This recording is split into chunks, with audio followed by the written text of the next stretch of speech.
He's joining us live from, I believe, Beijing this morning. Tom, thank you very much for joining us today. So I do want to get your thoughts on what's happening with the sort of this big political ideological divide in South Korea, and perhaps that this is really the chronic problem.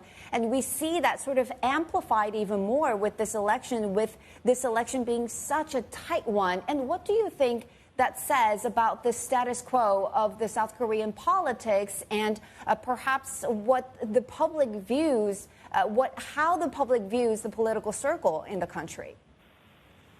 Yeah, sure. I think, as you said, that's right. I mean, this is looking like a very tight race. Maybe Yoon Suk-yeol being the narrow favourite, but of course we'll wait to see the exit polls later today. But as you said, there's been a huge divergence in positions between the two candidates, the Conservative and Liberal candidates on key issues ranging from the domestic economy to also foreign policy.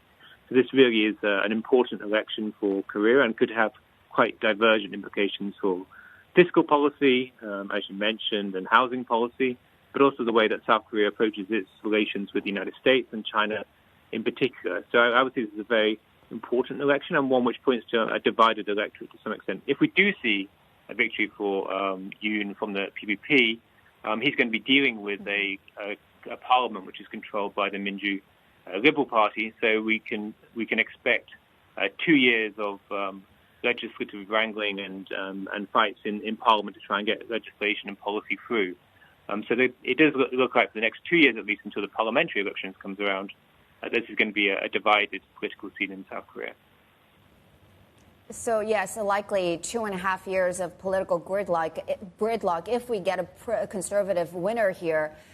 Do you see any risk coming from all these election fraud narrative playing out in South Korea? There have been some questioning over how the Election Commission handled COVID-19 patients' votes over the weekend in early voting.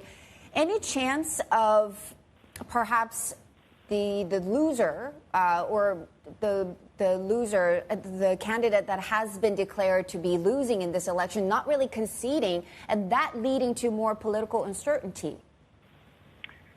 Potentially, if it's a very, very tight race. But I mean, fundamentally, sort of, the democratic institutionalization process in Korea is well embedded, and we would expect both candidates to accept the result as long as there's been a decent amount of transparency around the process. So I wouldn't expect that to be a significant issue unless it's a very close race. We just look at the way that Korea handled the parliamentary election back in 2020, also during the early stages of the pandemic, and it handled it quite impressively then.